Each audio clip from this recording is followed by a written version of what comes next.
I work with a lot of high income people, a lot of ultra high net worth. I'm very comfortable around them. It's very easy for me to have conversations. So investor relations is a big deal for me. I enjoy it. I spent a lot of time wishing for 20 some years to buy commercial real estate and rental income and never taking action towards it. Joining the Warrior Group truly changed my life. Connecting with other warriors is actually more important than learning the business. In this business, it's really more who you know than what you know. And I know that sounds crazy, but it's absolutely the truth. Being in real estate, location was always your biggest discussion. I've helped developers launch projects, I've consulted pre-construction, and I've seen a lot of developers eat their shorts because they put the right product in the wrong location. Welcome back to Multifamily Rockstars. So as you guys know, these are the episodes where we dive deep into our guests' deals and we give you some practical and actionable items for getting started and doing your first deal, especially if you're brand new to multifamily. And as always, I've got my co-host, Mark Nagy, from my Massive Action team here with me. Good to see you, Rod. Sounds like good to be seen. You've got a busy day. You just mentioned closing on a Texas deal, right? Yeah, closing on a $20 million asset in San Antonio. It's about a mile away from another 296 unit asset that we own. It's a screaming deal. Oh God, it's exciting because we're paying $100,000 a door, and the one next door sold for $137 a door. So we're getting it about 40% discount because it's the same vintage and everything. So very exciting deal. So that's closing today. We've got our Warrior event coming up this weekend in Sarasota with a few hundred of my closest friends coming to connect and network, and we're going to go deep dives on underwriting and deal analysis and just a lot going on. But it's all good, you know. Both good problems. You know, as you go through life, you want better quality problems. You're going to have problems, but you want a better quality problem. So these are quality problems. Exactly. So today we've got an awesome guest. His name's Matt Iverson, and Matt is actually a luxury resort broker. And I'm not sure when he joined the Warrior program. We'll find out. But he is in about 450 doors as a general partner and a limited partner. I think the general partner piece is a 97 unit we're going to dive deep on today. So we'll have fun finding out about that deal. Welcome to the show, brother. Good to see you. Thanks, Rod. Good to be here. It's a little surreal to be here. I joined the group 2 years ago. I've listened to, I've got to be hundreds of interviews in at this point. So to be a guest is it's pretty crazy. Oh, that's cool. Well, I appreciate that. And we're glad you're here, man. And I know you're going to add value today. So why don't you start by just giving the listeners an idea of who you are, where you came from, why real estate? Yeah. Well, so I'll start with the real estate side just because that goes back all the way to my childhood. Real estate's really been in my blood since I was a kid. My family's been doing it, and I'd say since the mid 80s in the area of Vail, Colorado. We moved up here when I was about 12 years old, and my mom ended up getting her real estate sales license back when there was the sales versus the broker. Eventually she became a broker. In that process, they started buying and building homes in the Vail Valley area. And so most of my childhood, I remember going to projects. We'd have family dinner, and then we'd load up in the car and we'd go look at the hole in the ground, and we'd look at the footers, and then we'd watch them frame it. And so I've watched the real estate business since I was a kid. And growing up in Vail, we watched the Vail Valley grow. I went from Edwards, which was literally a 4-way stop sign, to now a major intersection, billions of dollars of development. My mom has helped broker and sell a lot of the new ground up development here. So it's really been in my blood. In late 99, I was actually in the finance business right out of college, thinking I was going to be a private wealth manager, fund manager of some sort. And about a year into that, I got a call from the CEO of Vail Resorts Development Company, and said, hey, if you're half the salesperson that your mom is, I could use your help launching some projects in Breckenridge.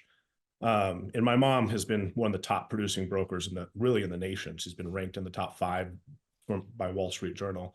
So cool. I've watched her do that. So I moved, my wife and I, who we'd been married for all of 4 months, moved to Breckenridge, and I helped Vail Resorts launch a couple condominium developments there in the base of Breckenridge, helped with a little bit of the pre-planning on a big base ski area expansion, if you will. So base of peak 7 and 8, they were expanding at multi-billion-dollar development. So once I got my license, joined the team, I realized real estate was really in my blood. That was what I wanted to do.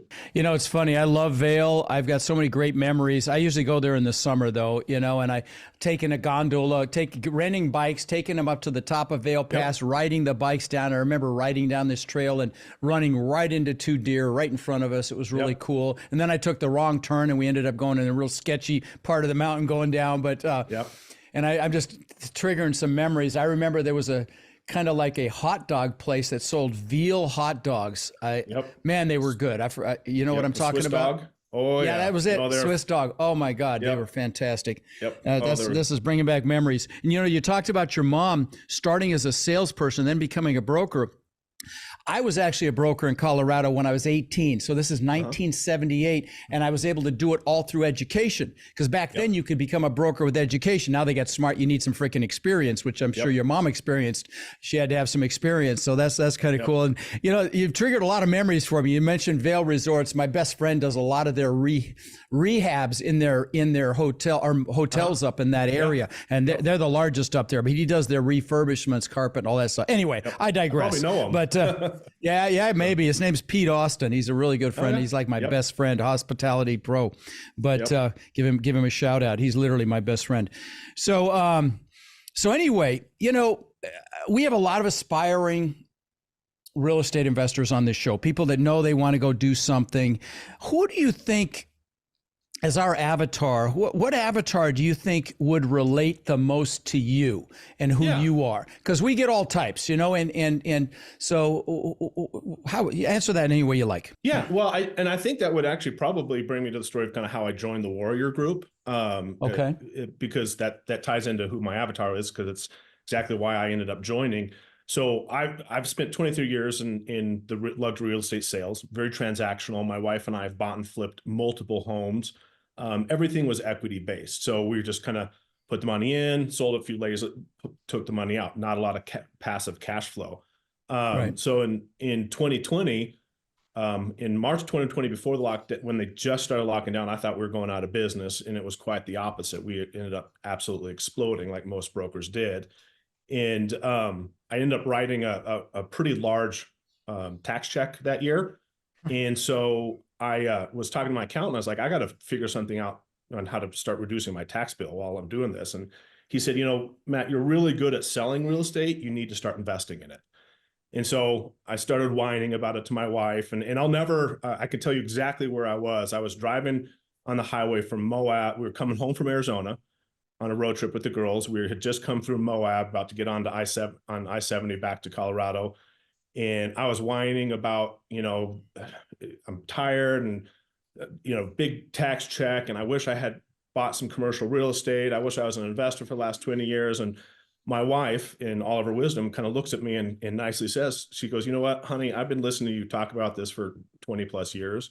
I think it's either time you poop or get off the pot. I love it. So I was like, yeah, you're right. And she goes, and by the way, if you're going to decide to do it, you need to find a mentor. And I was like, okay. And it just so happened, I pulled up your podcast for the first time and started listening. And it was all downhill from there. It was all downhill from there. Yeah, right. So, well, I was listening to all these, started listening to Bigger Pockets. And then I pulled yours up and started listening to yours and just kept listening to interview after interview of people who got started. And I was literally driving. This is terrible, but I was driving and I texted your number that you give on your podcast. No kidding. On the highway. And I think a couple of days later, I was on an interview with you and Mark and started the process. So that's it. So, wow. So my avatar, the people I'm talking to, are typically higher income, transactional, you know, time for dollar people. So salespeople, doctors, accountants, you know, people who are making a lot of money, you know, putting their time into their business, but are starting to see the end of the end of the road. Their skill set's diminishing. I don't have the energy to do what I do. I mean, we do, you know, on average, previously we did about 100 million a year in sales. Wow, that's significant. Wow. Yeah, it's a lot of work. It's a lot of time. Right. In 2020, we did 267 million, and it about killed my mom and I. We actually hired my brother. We brought my brother on as a partner. We just said, we're going to pay you through the nose. Just come join us. And so now it's the three of us, but I realized I was like, I can't I can't make this kind of money for the rest of my life, and I need to replace it with more reliable, passive, and tax efficient income. And so who I work with is a lot of people who have a good deal of wealth. They're making a good deal of money, and they just want to kind of keep putting money into their passive income portfolio. Yeah. Yeah. So I know that, and you're talking about bringing in investors to like a syndication, like this one we're going to talk about.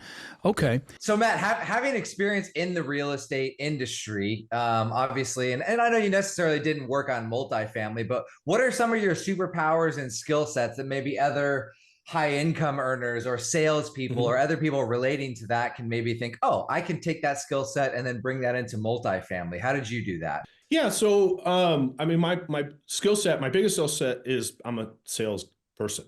You know, I can sell. So I enjoy working with clients. So my number one thing is I would say I'm taking that ability and I work with a lot of high income people, a lot of ultra high net worth, and they don't, you know, I'm very comfortable around them. So it's very easy for me to have conversations. So investor relations is a big deal for me. I enjoy it. I like getting on the phone with high income, high net worth people. I can just talk to them. I service them. I help them buy and sell houses constantly.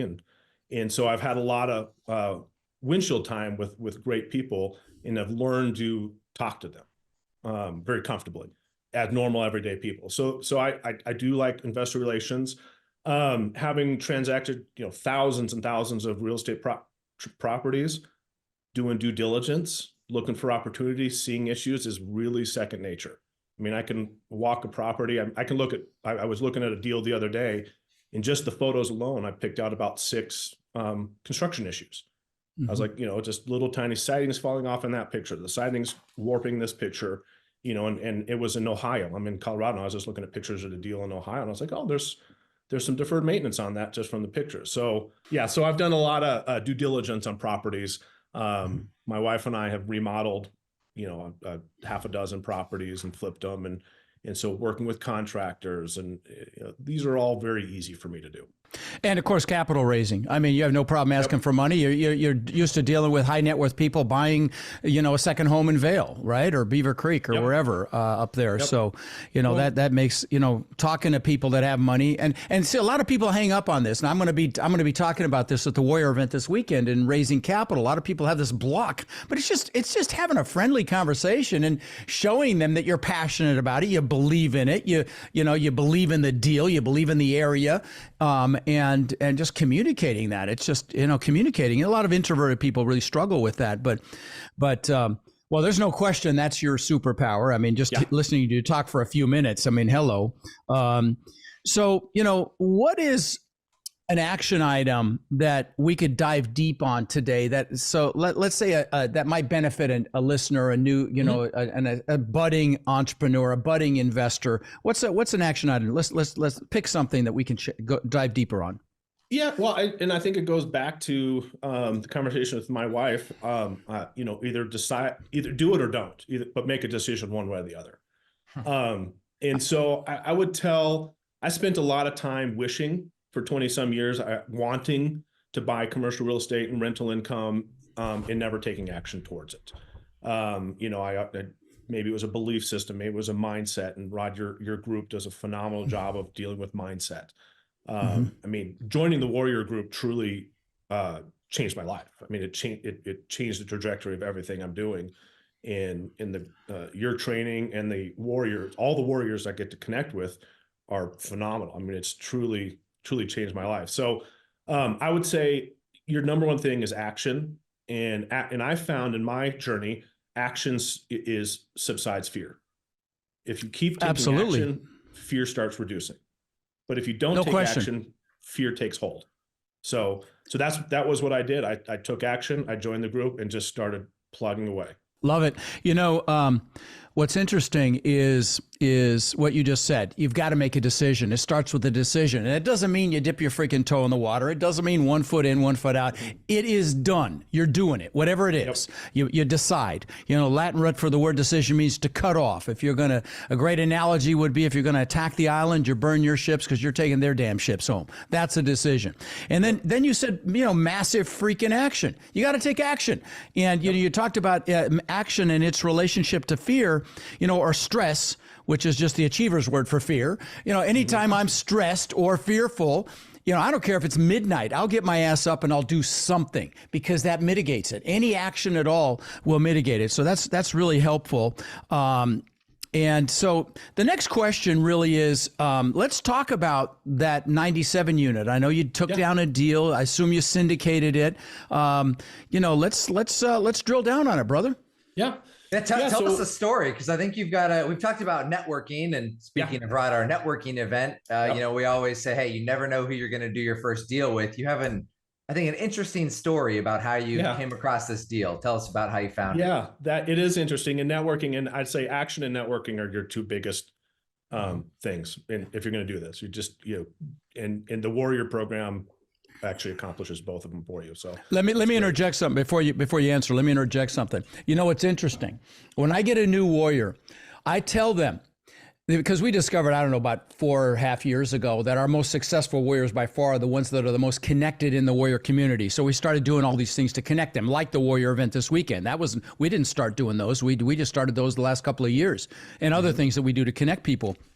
But people you might think I'm a little crazy when I say what I'm going to say next, but I'm going to tell you, and I tell my new Warriors this: connecting with other Warriors is actually more important than learning the business. In this business, it's really more who you know than what you know. And I know that sounds crazy, but it's absolutely the truth.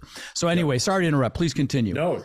Well, and to that point, knowing, you know, who you know. So yeah, I found this deal. This was not a Warrior deal.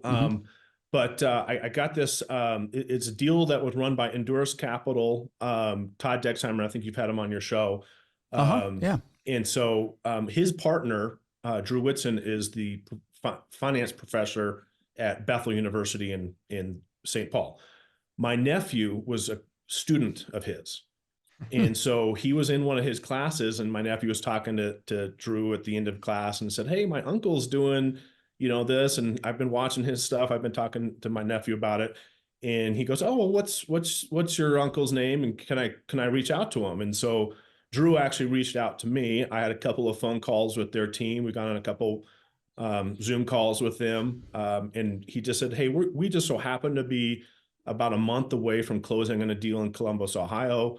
We're gonna give our first webinar literally, I think, that night. And so I logged in, watched the webinar, reviewed the deal. I liked the guys, and that's the number one thing. I think, you know, you're betting on the jockey, not necessarily the horse, but the deal made sense to me. So they were kind of, I hadn't raised for anything yet. I've never done, I just launched my company, I think November of 2022 is when I literally, I was in Phoenix at my parents' house in Phoenix on Thanksgiving Day, sitting on their, you know, deck when I literally hit the email and launched my company to my database. And so, you know, I was able to connect with these guys. They were phenomenal operators, great character. Our values lined up. Did you go look at it, or what'd you do? I did. So after the webinar, I committed to trying to raise for it. And they were kind enough. They said, hey, we know you're green. We know you've never done this, but we'll be more than happy to support you and give you a shot at it. So I called my wife and said, put us on a flight. Let's go out there and go look at the asset. Let's spend 48 hours in Columbus. And we did. We secret shopped all the properties around it. We toured the property, got really comfortable with it, took photos of me on the property, sent it to my database when I got home. And I started having some clients call and said, hey, you know, gosh, Matt, you've always done well with our real estate in Vail. We'd be happy to partner you with it on that. So obviously, one of the things that we did when I was on site, and having had a lot of real estate experience, the team had me walk through when I was on site to actually note construction deficiencies, maybe some areas that we could see some improvement, some value add opportunities. You know, I've remodeled a lot of homes. So, I mean, walking through the clubhouse alone, I was like, guys, we really need to fix some of the look and feel here, maybe separate the leasing desk from the workout area. And so we were able to do that.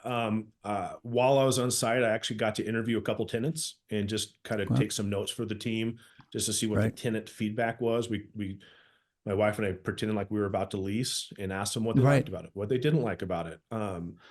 Gave some feedback on their on-site staff as well. So, just kind of, again, took what I understood, just looking at construction and remodel, rehab experience, and tried to bring some value to that. That's no question. You're helping with the due diligence. I mean, the tenant conversation, I can tell you, I saved $1 million on a deal from a conversation I had with a tenant in Louisiana. So, awesome. And then you also, we're helping with the due diligence on renovating that clubhouse and other deficiencies that you saw. That's fantastic. Were you going to add something, Mark? Yeah, something you glossed over that I get asked all the time, right? People come to me and say, hey, I'm new into multifamily. Why would other people want to work with me? And you kind of glossed over the fact that you said, you've done real estate in terms of sales, but you're brand new in terms of this whole general partnership, multifamily sort of thing. Why do you think these people were willing to take a chance on you and work with you here since you hadn't done any of that stuff before? I should probably ask them that and get their answer. I think a lot of it, truly, it was just the conversations we had. I think it's pretty quick when you connect with someone. You're like, okay, we hold similar values. I'd listened to Todd's podcast a bunch. I knew his character and values, and I liked it, and it aligned with mine. I think they found that we would probably be a pretty good match. Oh, you did this one with Todd. Todd's one of the principals. They are. They okay. The GP. So, okay. Yeah, he's a good guy. Okay, good. All right. Yeah, super quality group. So, I think we just connected on the phone calls, and they were willing to do it. And this is a good advice to anyone who's getting started. Just own where you're at. If you have no experience, just be humble about it, own it. And I talked to Todd and his group and said, I've never done this. I haven't been a part of this. I could tell you what I see. I can try to bring it to my database.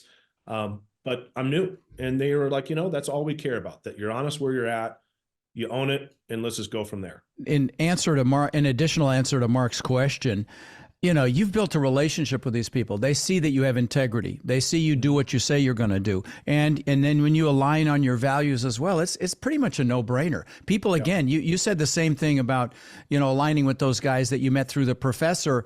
It really is building a relationship. And I'm going to talk about that this weekend. It really is, don't overthink raising equity. Let them see you have integrity.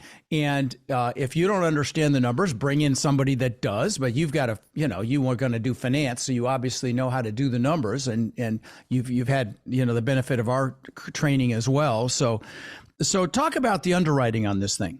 Yeah. So, I think the big thing that the Warrior Group teaches is conservative underwriting, and truly what that means. Everybody is a conservative underwriter. When you get in the business, you realize everybody's conservative underwriter. It takes a keen eye to look at underwriting and see who really is a conservative. So that was the big one is I looked at their underwriting model, and they were truly conservative. They were not, pie in the sky stuff, a lot of hopeful projections. He was like, here's the real picture. The big thing is they had good debt. They had good locked in debt. They de-risked the deal. And that's the one thing I look for with anyone who sends me a deal is I look at where they're de-risking it for me and my investors. And how can we, and I think now more than ever, people are seeing how important managing risk is in buying these assets. What is the debt? I think it's 5.5% 10-year fixed agency. 10-year. 5-year interest only. And here's what a lot of people don't realize, and I saw it in the model. If everything goes according to plan, and we all know it doesn't always, but when the interest only fell off, we were still able to pay the full pref out of cash flow. So it was a good projection. So it wasn't. What sort of rent bumps did they project organically? About between 250 and 300 a month. Okay. So but that's over the term of the 5 years. So that I'm was talking, their value I'm talking add. yearly. Oh, that was a value add. So you went in and repositioned. Got it. Okay. Well, the projections right out of the gate, I think we were about $200 a month below the area comps day one. So they got it I think we were roughly $1,500 a month. Projections were right around $1,800. The question I'm asking is, what sort of rent percentage increases did they calculate in each year for the 5 years? So yeah, conservative. So they were about 2 to 3%. Okay, good. Because So sometimes you'll see 5%. I've seen Grant I saw him put 10% on one of his. Like, come on, dude, Not anymore. please. I love you. No. So this is in Columbus, Ohio. I love Columbus, Ohio. We've got an asset in Columbus as well. And it's all townhomes, which it doesn't get any better than that because nobody's living above you or below you. Yep.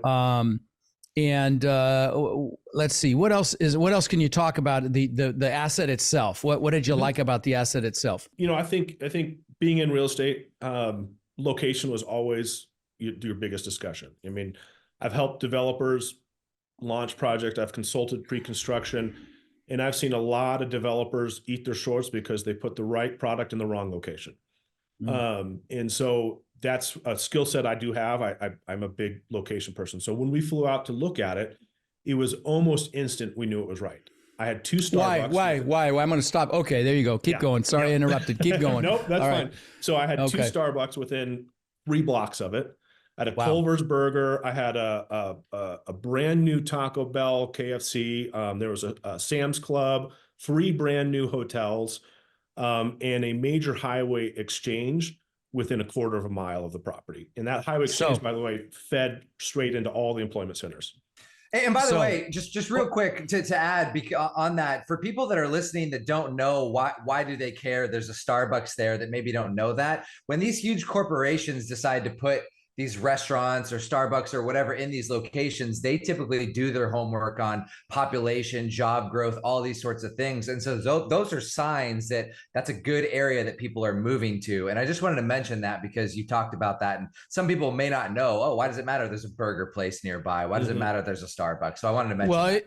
It depends on what burger place is nearby. If it's Bob's Burgers and Sushi, that's a problem. Okay, yeah. we want to see national retailers, and I will tell you, even more than Starbucks, if you see the larger big box stores like the big grocery store chains, the Walmarts, the Whole Foods, the bigger boxes, they really do their demographic research. And I won't buy a place unless there's a Starbucks within a mile. I should own stock in that stupid company. But yeah, no, that's and the transportation is critical as well. And I teach this at my boot camps is you don't want to see a bunch of local retail. You want to see a bunch of big national retail. So you went right to that. And then, of course, like I say, the ability to go to the employment centers and the fact that they just put in 3 new hotels tells you that it's an emerging market that's growing. It's growing for sure. We want to see 3 things growing: population, income, and jobs. And I know Columbus ticks off all those boxes. So talk about the asset itself. So, and to the point of the location, I didn't touch on it, but about a mile and a half away, there was a huge hospital that was was under construction and doubling in size. There you go. It was pretty quick. One of the things, hold on, before you can move on, Yeah. I want to mention this as well. One of the things that we have our warriors do is we have them do an area presentation, even if they haven't got an asset yet. So they present to the group so they can become good at what to look for, and what to look for on the websites. And one of the biggest things is what's coming in, like a hospital expanding in size. And the San Antonio asset I'm closing on today, they're putting $4 billion into the airport. I mean, that's the kind of stuff you want to have in a presentation that you show, investors. And there's a big, huge development right down the road from that asset, the one I'm closing on today. But the point is, so when you're, looking at a market, a geographic area, get plugged into the Chamber of Commerce and the local economic development office and have, alerts on your computer for Google alert for anything, articles that pop up about that, either that big MSA, metropolitan statistical area, or the smaller submarket, so that you can, really have your ear to the ground as to what's happening. All right, now back to the asset. Sorry. Yeah. So the asset itself, after the location was kind of quick checked off that box, So it's a townhome style community. Everyone has a front door. Every one of them had a one car garage as well, detached one Oh, car wow. garage. Nice. Nice. So small little backyard area. So what the strategy was trying to hit that demographic that can't afford to buy a house, but they want a little bit more space. So that was the play. And come to find out, Columbus has a lot of this kind of product coming online as well. So we knew it was gonna meet the needs of the community. But so it was a little larger profile, which made the tenant base maybe a little stickier than normal as well. So I'm sorry. Could you elaborate on what you just said? What do you mean larger profile?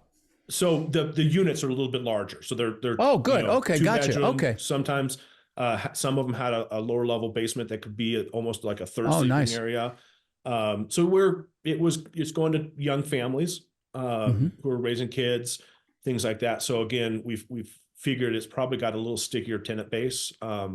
We'll be able to keep them in on property longer, and so which makes for a healthy community. Absolutely. You know, and one of the things you just mentioned, this is one of the slides on my economic update this weekend. I'm starting, kind of a market condition as I start the Warrior event this weekend. And one of the slides talks about this growing disparity between a person's ability to buy versus rent. And it's just that gap is becoming wider and wider. And candidly, one of the things you want to look for is that disparity because, in fact, if you're listening and you want to see an incredible presentation of a deal, go to creecapital.com and watch the webinar for this San Antonio asset that we did. So it's creecapital.com. In fact, we're still got a couple slots left in it if you're accredited, check it out. But the reason I'm telling you to watch it, even if you're not, is you'll see that we highlight some disparity that we want to see. One is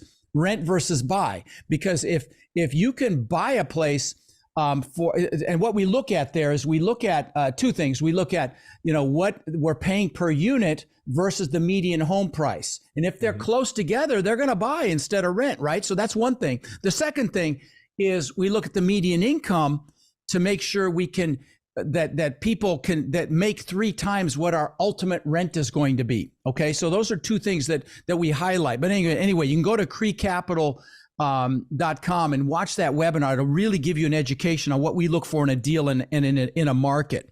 So talk about the value add that you were going to do there, brother. Yeah. So the interior units, when we walked through them, when I was walking through them, obviously there was we got to see a couple of the ones that were already value added. So there was already a little bit of a proof of concept there, and it was working for the previous owner. So we're going to go in and put slab in the kitchens, new stainless steel, paint cabinetry or replace it if it needs to. The vinyl hardwood floors, upgrade bathrooms. The complex was a little unique as it used to be individually owned townhomes.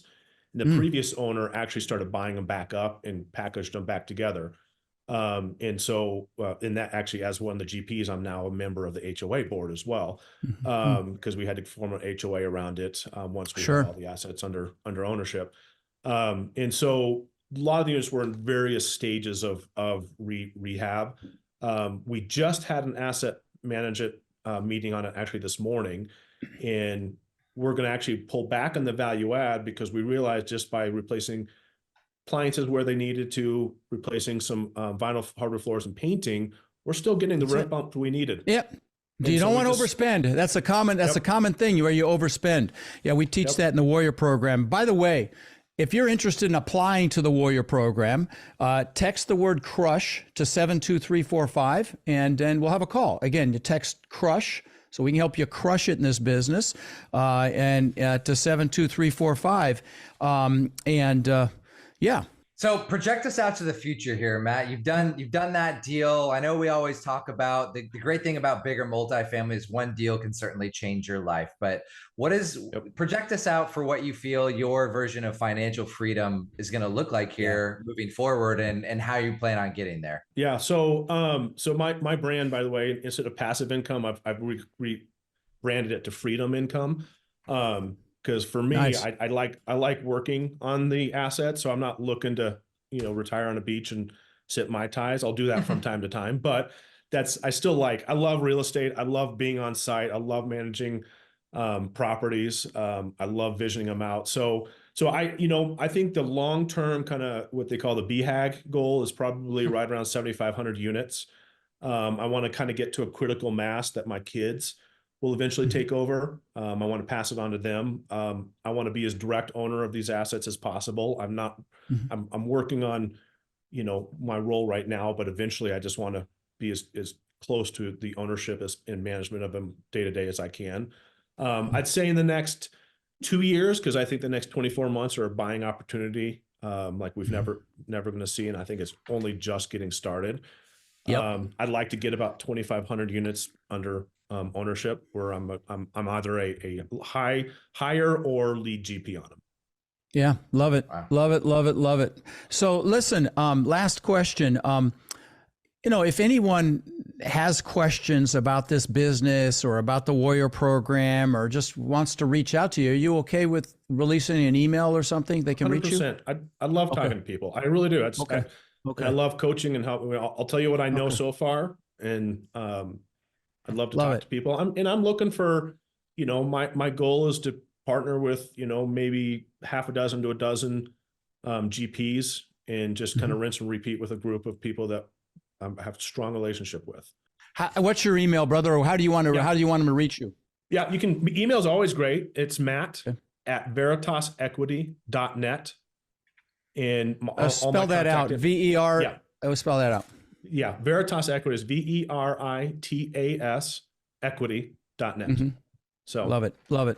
Yep. Well, thanks for coming on, brother. It's great to see you. And, I'm sure I'll see you soon, either at this weekend's event or the next one. But, I'm a little jealous that you're in Vail, although it is pretty freaking beautiful here right now. But it's good to see you, my friend. All right. Thanks. Take care. Appreciate it. It's an honor to be on.